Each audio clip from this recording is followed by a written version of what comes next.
Hi, everybody. Welcome back to this latest episode of The Strength Club. My name is Byron Johnston. I'm a starting strength coach based here in the United Kingdom. We're going to look at some videos today. I think you guys know the deal. If you're being featured on the podcast today, I hope this all makes sense to you. If you get stuck on something, you can always tag me in. If you're watching this on YouTube, just tag me in at Strength Revolution Coaching. You should be able to find me on there. And guys, do me a favor. It's nice to hear from you after this if this has helped you. So if you don't mind, drop me a line. I'm on Instagram at Strength Revolution Coaching. It's lovely to hear. You do sometimes write to me, and if you're doing your lifts and it's the corrections are working, tag me in. It's nice to hear the feedback. Okay. Now you're all here to watch form. Some of you are going to be watching this out of interest to yourselves as coaches, or you just love the subject. And of course, some of you are the lifters we're going to look at. So here we go with the first one. As usual, what I like to do is play the tape. I don't say anything for a minute. You guys get a look at it so we can see what's going on. This is Adam.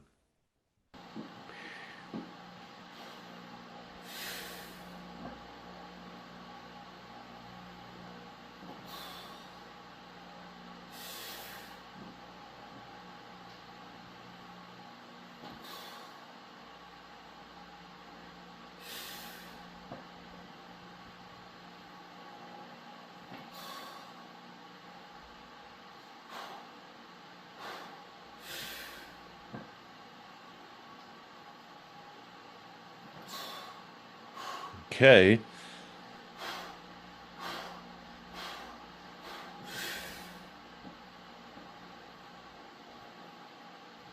All right. So the first thing I'll say about Adam is he is taking this seriously. The way I know that is because he's got a dedicated space set up here. He's using good quality Rogue plates. I suspect that belt is an SBD belt. He's got solid SBD equipment here. And in addition to that, you'll notice what he's wearing. Adam, you are wearing like the singlet, the competition style singlet. And this is all suggestive to me is that Adam is someone who's probably going to or has done powerlifting competitions. Okay. You really only get the singlet if you're interested in that direction and you're preparing to lift or compete or you have done, and you're just kind of getting used to training in this equipment. But generally, this points to someone who's going to be going in to compete. So probably Adam, I suspect, and you can see he's also tracking data down here, and I'm not actually too. It's blurred out, so I'm not too sure what's being measured. It could be heart rate. I don't think it is heart rate. The numbers don't necessarily correspond with that, but. Clearly, this is a man who's like dialing things in and refining it. And so, Adam, I suspect you're wondering in my technical analysis, is our major components there. So, with that in mind, we'll take that angle. I think this might be interesting because we don't deal with that much with this on the podcast. Normally, Starting Strength is famous for coaching less likely the power lifter and more likely their mum and dad. So, this is actually a nice moment. Thank Adam. Thank you very much for sending the video. First thing I will say is just be careful. You want to be practicing at some point with the commands. All right. If you're going to go into a meet, if it's your first meet, just be very careful because the judges they want you to go on command, and it may be different according to the types of meat, but the type of command you should be anticipating once you've walked it out is something like start, yeah, start or squat would be called normal commands, and you're not allowed to really commence the descent until then. Now I'm just telling you that because I saw you kind of slightly unlock and relock your knees. Yeah, you do it there.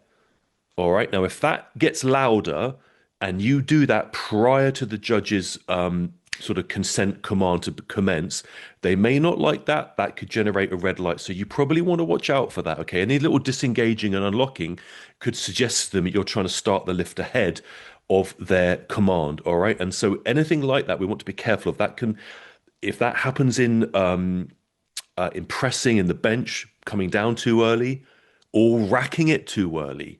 Before you got to lock it out and then they'll tell you when to rack it. Same thing in squat. So watch out for any little nuances like that because depending on how tight they are, they may not approve of that. All right. They may look at that as you preemptively trying to go and they might ding you for that. And that's a red light. And that means that rep don't count if that does happen. So we want to watch out for that. Now, Adam, I got some good news for you. Look in here. I do think your depth is definitely there. It's a bit hard to tell when it's this dark in your space. So as you're working on this, I would suggest you get your camera down a bit lower and directly side on because you definitely do want to make sure you're consistently getting the depth, especially when you start testing heavy singles as well, which is you want to simulate that before going to the powerlifting competition. Okay, so it won't all be sets and rep. I appreciate you sending us a set, but make sure your depth is on point. I think it is from what I'm seeing here, but you can always be sure that it's definitely there. Crease of the hip, lower than the top of the knee, side on, and you'll absolutely be able to check that. All right. On the day, you will have people either side specifically looking for things like that. So it's a good one to secure that. In terms of other things you want to clear up, I would say you do have a bit of a timing issue in that this is more of a movement analysis now rather than like rules of the they won't care on the day, by the way, if you do the thing I'm talking about. So you're going hips first and then the knees are going, yeah? So you're in like what I call a 1-2 cadence, and that means the knees are late. All right, so your knees aren't moving in the same time as your hips are. So if we look at it, you see your hips go back first and then your knees go. There's the hips. See how the knees haven't gone anywhere? Your butt's back here, and the knees are just sort of, they're not quite catch up now. That means they know they've got to move. And so they're like, oh, we better rush. So now they're going to start moving there. And that's why you're sometimes getting that bit of sliding. So at the bottom there, you're somewhat destabilized because you're sliding in to the terminal position that you're trying to get to, Adam. Now, that may be an issue down the line. It's if you're, I mean, you're taking it this seriously already, so you may as well think about fixing this. Retime it so as you start to lean over, bending at the hips, that the knees go out at the same time. All right.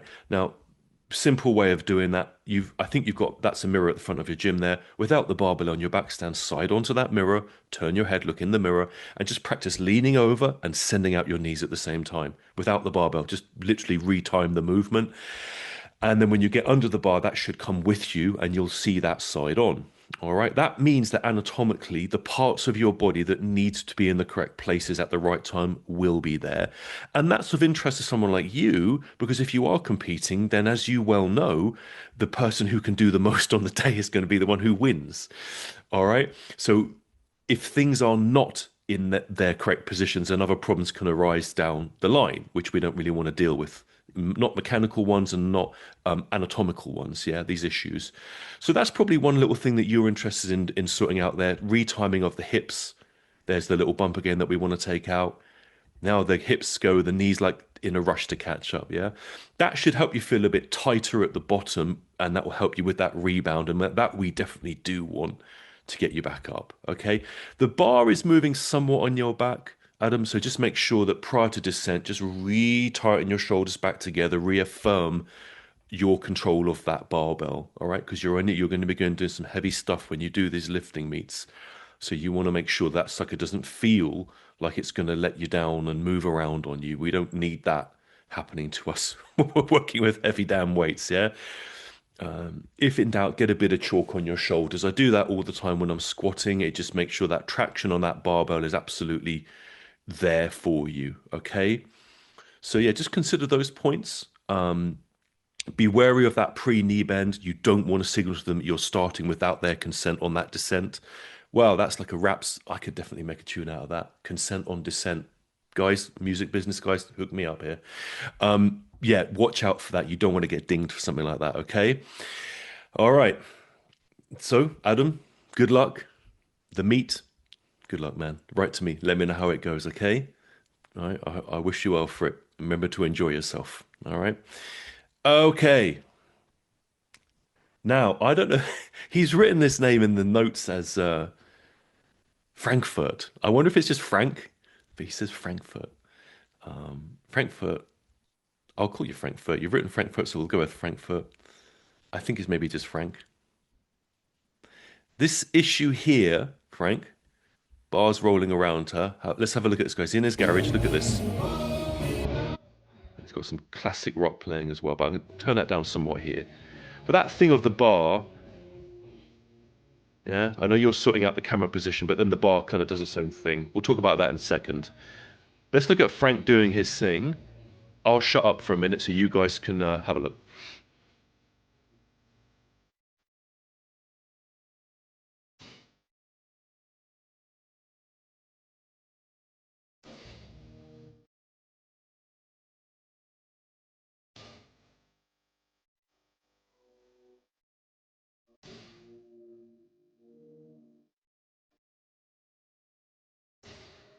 Right. Okay. Right, Frank. Um, the barbell rolling around, even when you're not doing it for camera to send in a video, it is annoying. So what I recommend you do is get a couple of those basic face flannels that you can get in the supermarket. All right, the store. What do you supermarket? Grocery store. I'm not sure if the big one, right, where it's got everything, and it sells shirts and clothing as well as all the food. There they have that homeware section and the face flannels. That's what we call them in the UK. About so big, and you just wet them and just rub them over your face, that kind of thing. Get yourself a couple of those, and you put them here, scrunch them up, and you can use them to chock the bar in place. So when you're deadlifting in your home gym, the bar won't roll around on you. Okay, it'll be a bit more stable, and you can control the start position because a bar rolling around gets very annoying. Now, there's the first thing. Okay. Now, Frank has actually written to us. He has written saying, I usually get sciatica from doing conventional. And conventional is the grip whereby the hands are outside of the legs. Okay, sumo's inside of the legs, conventional's outside. He said, I get sciatica from doing conventional. So I'm trying to change that and become a better lifter. Well, Frank, these are important things. The sciatica can be debilitating. It can absolutely make life really miserable. So, one of the first things I would say is if you have identified a correlation between training and sciatica flaring up, all right, sciatica can also come from people sitting down too much. So, if people are sitting a lot, that can really pinch on that area and cause sciatica. Stress can contribute to sciatica, work stress, life stress. It's tension of the body. That can as well. And there are also other physiological reasons that can happen in the body that can contribute to it as well. So sciatica can be somewhat multifactorial. To the user experiencing it, it can be very, very uncomfortable as well, like limping uncomfortable. It's a shooting like pain that can go radiate down the leg from the sciatic nerve. So the sciatica is of the sciatic nerve, all right? At that sort of hip region going down the leg, okay? So, Frank, just one thing to say to you is this might be worth you reaching out to one of the DPTs. As a DPT is a doctor of physical therapy who is also a starting strength coach. Now, they'll be on the directory for starting strength. Okay. And if this is holding your life up and making life miserable, that is one of them times it's worth spending the money and just getting a really good DPT pro on that for you. They'll help you address your form. They'll get to work on resolution of that sciatica again, where there can be multiple things going on there, and they can start to work on that. All right. So that's important to know because sciatica, again, it's not pleasant, guys. If you ever had it, some of you are probably nodding along. It's not a nice thing.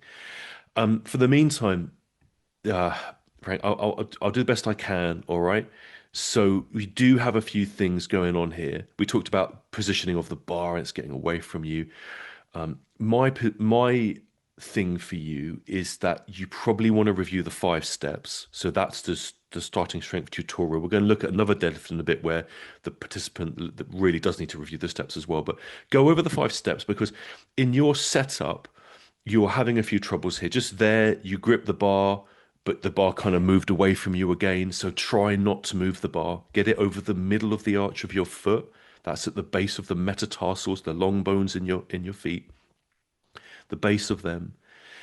Don't roll the bar when you go down to it, okay? And you're in step 2 here where you grip the bar. Now, this is important because you really aren't going into step 3 of the 5 steps. And step 3 is where you lower your hips down to bring your shins in contact with the bar, Frank. And it will put the hips at the correct position and it also moves the shoulders into the correct position as well. And it facilitates you setting your back flat. Okay. And at the minute, I feel that you're not really getting yourself into that step 3 too solidly because your hips look very high to me. They don't look down and set. It makes it harder to set the back. And in the anatomy of the thing, when we're talking about all these movements between like hips and shoulders, the pelvis, the structures, the bony structures inside you of your hips, right? If you Google these, you'll start to see these anatomical pictures come up. they have a function in the way that they rotate and they have a relationship between the muscles of your legs and your lower back. And so these structures and the position of them, it does impact your performance in the deadlift. So there can very well be a correlation between your training and that sciatica response. Right. So this is why it's worth paying attention to that. Okay. So you need to review step one and three. All right. And when you get to step three, your hips need to be a bit low. So guaranteeing you can set your back, pelvis will be in the right position, and then you're going to get a clean lift off. At the minute, you're coming in a little bit too high up. And the reason that this weight is kind of flying up quite nicely is because it's so light for you that you can do that. All right. But light, too light all the time isn't necessarily the training effect that you're ultimately looking for. So it will give you another compromise of you're not really going to train to the kind of capacity and potential that you have. So in that sense, we don't want to be limited. If all is well, we don't want to be limited by a setup, meaning that we can't develop our prowess in strength and power in the way that we would like to. And specific to you, you do want to manage that sciatica situation because again, I know how mean that can be to people. All right. So you got to review the 5 steps, pay attention to one and three. In three, you're ending up with your hips a little bit too high. Once you dial that in and sit your hips down, that will drop your hips to the right height. It facilitates getting your back set nice and smoothly. It will put the hips in the optimum position. And then you've got a good pulling position. And then we can realistically assess once you've addressed the form details. Now, what's happening in the relationship with your sciatica? Because many times when people come into the gym, guys, just so you know, this is very common. In about 60 to 70% of cases that come to see me, if they have pain or whatever is annoying them in terms of discomfort on at any level, often I'll correct and I'll address the form issues. It clears up about 60 to 70% of cases right there in the gym. The form is sorted out. So we do want to make sure that's dealt with for you. But because sciatica has got multiple things going on with it, just so you guys know, and Frank, just so that you know, there are other variables as well, and I can't get into them on here. This is where you need someone who's got that training and can dialogue with you on a video call and help you with that, help you get that resolved, okay? So sometimes there are even specific drills we use that I've learned from DPTs. Again, it's beyond the concept of dealing with it here. The drills that you'd classify more in the rehab box, okay? Types of stretches and things that will promote and prime you for being able to lift pain free or with minimal pain. So I do feel, Frank, it warrants a little greater level of care. I really hope you've got a bit of a budget to work with these guys. It's absolutely worth it in a case like this because nothing can mess with all of your lifting and enjoyment of life at something like pain like that. And I know that there's very much channels of getting it resolved, so it doesn't have to be like that. All right. I wish you well with your training. Go ahead. If you're not sure, I can make recommendations. So if you want to reach out to me on Instagram, Strength Revolution Coaching, I can help you find that person. But I wish you well and I want you to prioritize getting on top of that sciatic situation. Okay. All right. Now we're going to go straight into another deadlift, and this is one I was alluding to earlier. So we're going to watch. Now I hope I'm saying your name correctly. It's Amoy. I think that's Amoy. So we're going to just have a look at this. All right. I'll leave the sound up a little bit. Here we go.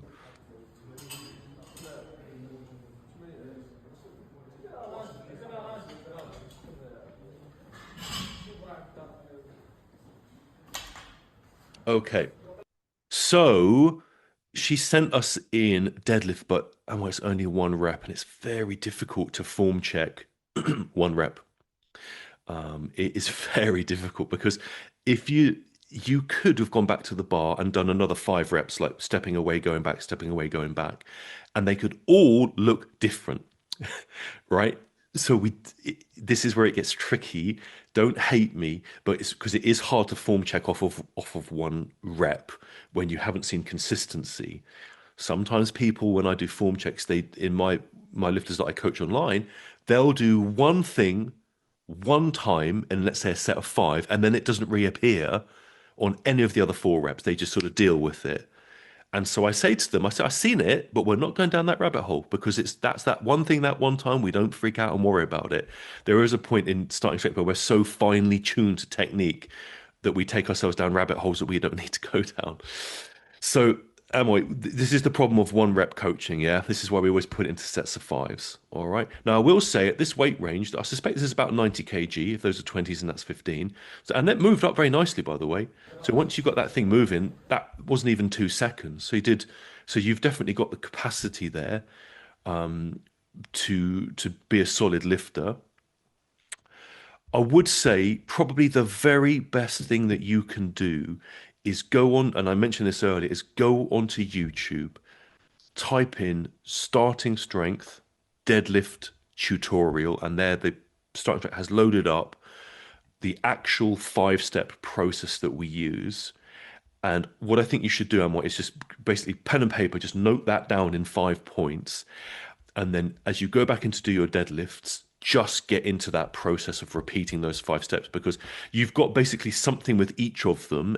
And it's so much going on there that if you just start to tidy that up, I can see how capable you can be as a lifter, by the way. You're a very athletic lady.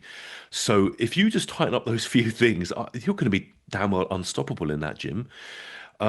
So in step one, I can say I'm pretty sure the bar's too far away from you down your shoe. So you need to know where is step one, how do I see that? And you'll see that in that video. The next thing is as you go into step three, which is where you sort of sit down into it, you're sitting down and it looks like you're dropping your hips way too low. Now that's happening because the bar is so far away from you. So once you fix step one, that kind of fixes step three automatically. But just so you know, even in step three, I can see an issue there is that you're really getting your hips down very low to the ground. It's too low. All right. And that's leaving an issue here where I think you're somewhat hesitating because I can see you kind of toggling in and out and in and out of your setup. Yeah, so you're going towards the bar, away. You're kind of going in and out of that setup, like here, there. This sort of thing is what I'm talking about. And ideally, we just want to just do one clean setup and execute the performance of the lift. All right. So the bar needs to be closer to you. All right. So you want to watch the tutorial and see where the bar goes. As you come into step three, so step two is where you grip the bar, but you've already gripped the bar, so we don't talk about that now. Step three is where you're going to bring your shins to the bar. Okay. And for you, it's going to look probably more like this. Yeah. It's probably going to look more like this, but the bar will be on your shins. Okay. The bar will be against your legs. So the bar's going to be closer to you. So in that position, you're going to find that the knee on the right hand side with your overhand grip is going to be sort of inside of the leg there, okay? Because you're supinated on this side, palm up, that one will look like it's sticking through a little bit more, but it will be in line with your other knee and it will be the correct position for you, all right? Here, that's the giveaway that I can tell you really are ducking down a bit low there, okay? So I think we've really got to get you dialing in those steps.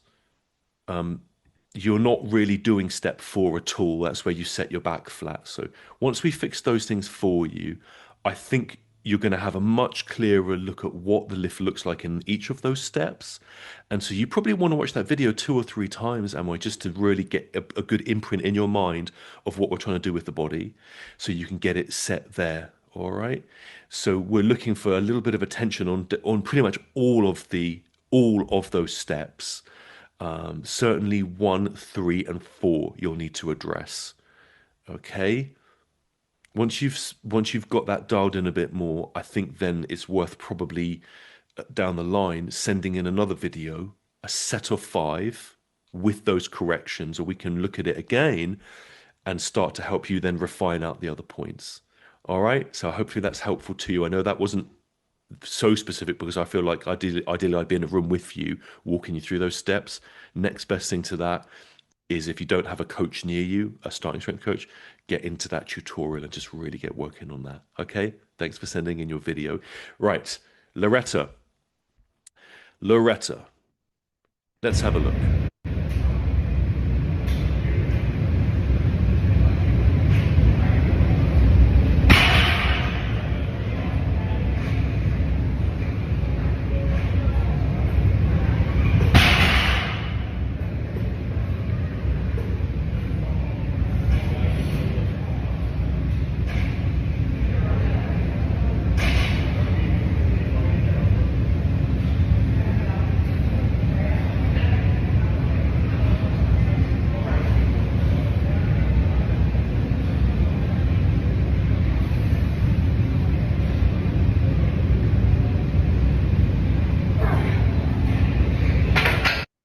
Okay, now Loretta writes to us, and Loretta says, I do use a pad. This is the thick pad you're seeing on the. Why am I pointing at the screen like you guys can see that cursor? Use the cursor, Byron. Come on, that pad there. It's on the barbell. Probably you guys can see that. Yeah. If I wind it back to here, you see it clearly there. All right. So she says, I do use a pad, but the bar is on my low back, not my neck. All right. That's the note that she's written to us. Okay. So, all right, Letta. There's definitely some things that we could work on with your squat. I'm probably going to say something that's a bit surprising to you. And we will talk about some technical issues in terms of like how setting up and performance of the lift, right? But I feel from what I'm watching and from what I'm getting from you is that some of the more important things are not how you do the lift, but and this can sound a bit weird, more like Oprah Winfrey now, but more about how you feel about your relationship with training and the barbell and the squat. Yeah. My opinion is, and my feeling is, and by the way, if you are on Instagram, like I'd love you to write to me. I won't be announcing anything, but my feeling is that you've got some concerns around lifting. I think you've accepted that it's actually really useful. Like you're bought in on like the idea of training the body. You know, so many of us are not in our 20s anymore. We need something that's pretty robust to condition ourselves so that we do healthy aging, right? I think you've arrived at that point, and on the process, you've also found some worries around training as well, and things that have not felt comfortable or quite right, or things that you've been somewhat kind of worried about. And the reason I'm saying this, Loretta, is that with the use of things like gloves and the pad on the bar, I often think these are countermeasures. Yeah, they're countermeasures to either problems you're anticipating having, or actual discomforts or things that have actually happened. And so you're taking these preemptive countermeasures here, well, not preemptive, but responsive countermeasures to deal with those things, so that you can kind of find a way to get yourself into the gym and sort of try to get stuck into the training. So there's what I'm saying is that there's somewhat of a kind of almost a psychological element to what you need assistance with to really help you with your training. So it's not just about the lifting, it's also about feeling good about going to the gym as well. That makes things very sustainable when we have that feeling. It's the difference between, a medicine that we don't like taking and one that we say, oh, I'm okay with that. It's good for me. I feel good about this. And so, Loretta, what I think is in an ideal world, we'd make some adjustments to the training, right? So you'd have a situation where you didn't need the pad at all because you'd be so confident about where the bar is on your back, it would feel stable, it would feel not problematic, it would feel like it's in a solid position, it wouldn't hurt you, and that would mean that you just simply didn't need the pad anymore. You're like, I just don't need it. The thing it was doing, I don't need that. I know I'm comfortable with what we're doing. It's in the right place. In respect of the gloves, again, they're another barrier between you and the exercise. They're literally a physical barrier between you and the exercise. And that's another one where ideally I'd have you work without the gloves so that your contact with the barbell, your relationship with the barbell is really solid, and you feel like I've got this. Like in my mind, like I own this lift. I know what I'm doing when I go in. I've got autonomy over my body, and I feel good about that. Yeah. So I would like work in with you in a way that we didn't need the pad, didn't need the gloves, and that the safeties were set at a certain height that you could come all the way down to depth. So at the minute, your safeties are so high, they're actually stopping you. Yeah. And it sounds weird, but I feel that's kind of somewhat of a theme in your lifting, like things are kind of stopping you in an almost unconscious level. Yeah, they're slightly blocking you. There's something slightly in between you and that good feeling of training when you just feel like, right, I've got this. And when you come down, I can see, I thought, I know, I really feel she's not going to come all the way down to depth. And as you come to here, I can see that safety's, if you did try to, the safety's you're going to hit the safety and it's not going to let you. So there's definitely things going on here. So Loretta, let's go through some of those things. You're probably wondering what my overall recommendation is. Now, I would say if I believe you're in somewhere like North America because I can see you're in pounds on the plate. So you're in Canada or you're in America, I think is the most likelihood. Honestly, I said this earlier about the DPT, but I really recommend in your case if you can find a starting strength coach who's in an acceptable radius, and even if you have to make a bit of a trip just once, it's honestly really worth doing it. But get yourself booked in for a one-to-one session with an SSC, man or woman. They're all equally as good and well trained, and just take your lifts to them and let them help you get that bar in the right place on your back. Yeah, because when it's not, it can feel like it's on a bony part of the body. It can actually physically feel uncomfortable. And if it's been moving around on you, then that rolling is like, I don't feel supported. I need something that kind of adds to that. And maybe that's what that partly what that pad is doing on the bar. Okay. So that is one recommendation I'd have if you'd be open to it is definitely find an SSC and let them help you kind of reset your approach to the lifts and your therefore your confidence, and it will enhance the confidence. You'll feel like you've got it. You go in there and you can get that done.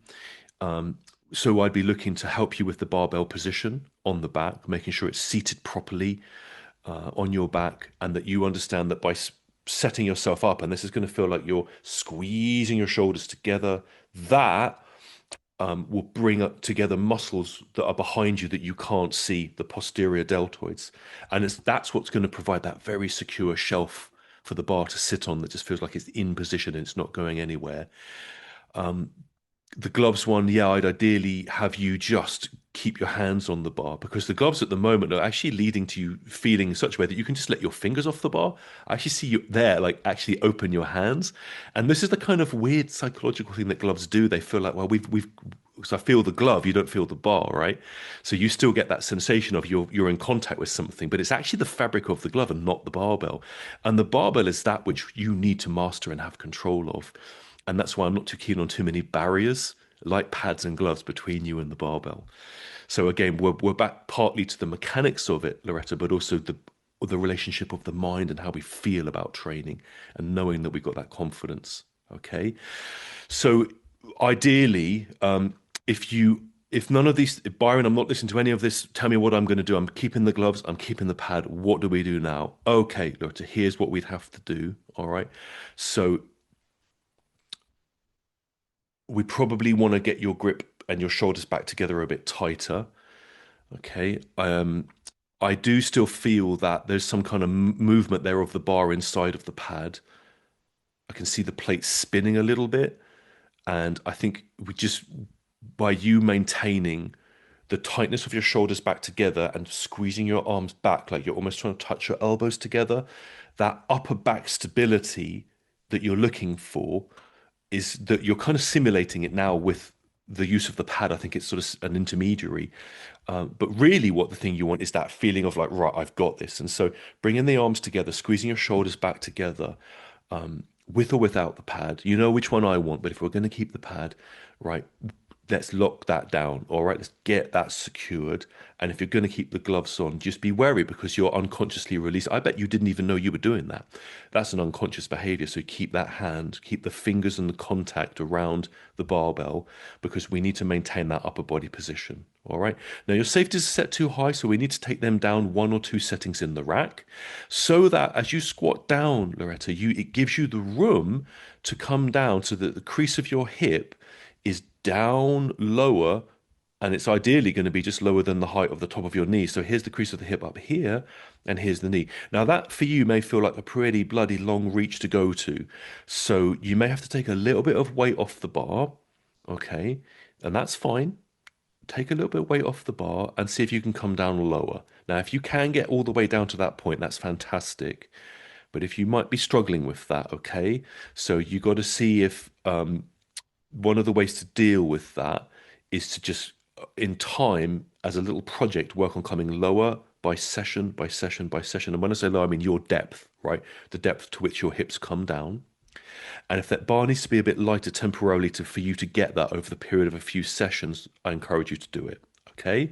Sometimes we will use a box squat, and the way you do a box in your gym is you take some of the plates and you'd stack them up underneath you. Okay. and you'd come down as low as you can with a bit lighter weight, and you'd find out what the height of that is, and you probably want to measure that with a little tape measure. And then your job, Loretta, over a period of a few sessions or a couple of weeks or longer, is in time just to come lower. And so you're going to take so the thinner plates, like the 5 kg ones, like the 10-pound plates, they're like an inch or so. You're going to take one of those off, one of those off, one of those off as you go through that process, and eventually you'll be back down to like kind of where you need to be. All right. So just consider that. In time, you'll get down to that depth. All right. From there, you'll be at the correct depth. The safeties will be set lower for you to accommodate that. And then from there, you just carry on the process of loading the bar heavier and getting stronger. That's what you're going to do. Okay. I'm not sure if you're in trainers or lifting shoes. Uh, I would say if there are some different manufacturers that they don't have a strap on them, so they might not be. So if you're in a squidgy trainer, I probably would put you in a lifting shoe. Okay, that probably would be worth having. All right. Anything that feels unstable there, again, things a bit wobbly can lead to hesitation in the lift. And I feel that's one thing we don't need for you right now. We actually need the opposite hesitation. We need that kind of confident, very methodical approach where you feel like, right, I've got this. I know what I'm doing. I know I can do this. I'm going to be fine. All right. So, Loretta, my primary is, yeah, if you can, find yourself a starting strength coach to get a one-to-one session with wherever you are in North America, if that is it, or where the location for you. They'll help you so quickly, and it's so worth the investment sometimes.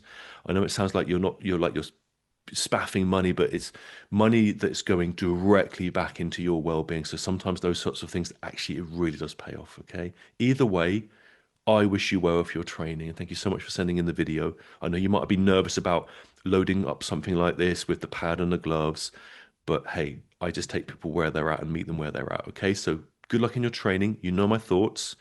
I wish you well with it, and I'm sure you can send us stuff at a later time if you need to online, or you find a great coach to work with in the meantime. Now, I need to hurry up, guys, because these podcasts are only supposed to be like 25 minutes, and I know it's been longer, so I need to get a move on. We're going to look at Tyler now and his squat. All right, let's get the sound up a little higher. Let's reverse Tyler.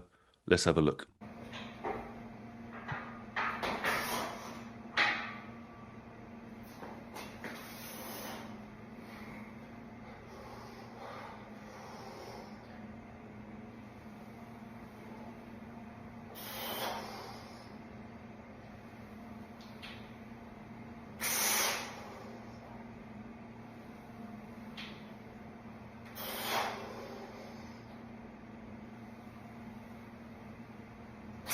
Okay, I hope you guys had some time to have a look at that, make some notes. Sometimes the best thing to do is once I play it, you write some things down and hit pause, get your things written down, and then hit play and see if you're right, if you're doing that thing of checking what's going on. Yeah. Now look at this. Look at this. As soon as I saw that unrack, Tyler, I wrote down, you are a man of precision. That, the way you did that, it was so bam, bam, bam. Look at that. One, two steps, breath, unrack, step it out. One, two, three, toes, and he's set. That you are, I know a precise man when I see one, and you are a precise man, sir. Okay. That straight away is a well ordered unrack. I like that very much. I just wanted you guys to see that, and Tyler, I want to give you that feedback. Now, when you're going heavy sets, you probably already know that your safeties, I know, I suspect you do this, you probably just set them a bit lower for the video, but that will be too low for you. Okay, Tyler. So when you're doing your heavier stuff, I need that up several settings so that it's like about this sort of distance from the barbell. So it's going to be kind of around about this sort of height here. Yeah, that's where the safety is going to be. You probably maybe didn't do that because you're worried it would block the video, I suspect. All right. So, but do activate them just so you know they're there. Now, honestly, this is a short one. I got a couple things for you. The first is in the setup, you're a little bit hinged over too much. So you're quite pre-lent here, Tyler. Your hips here, you've got quite a bit of moment force between your shoulders and your hips. So in other words, you're preemptively hinging over a little bit already. Okay. And in the start position, I would like you to be a little bit more in compression. So in other words, stand up taller.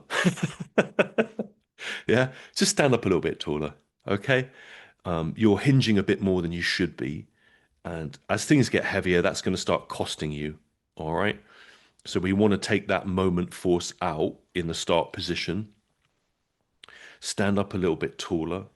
Okay. Now you won't be bolt upright because if you did stand up bolt upright, the bar's going to come off your back.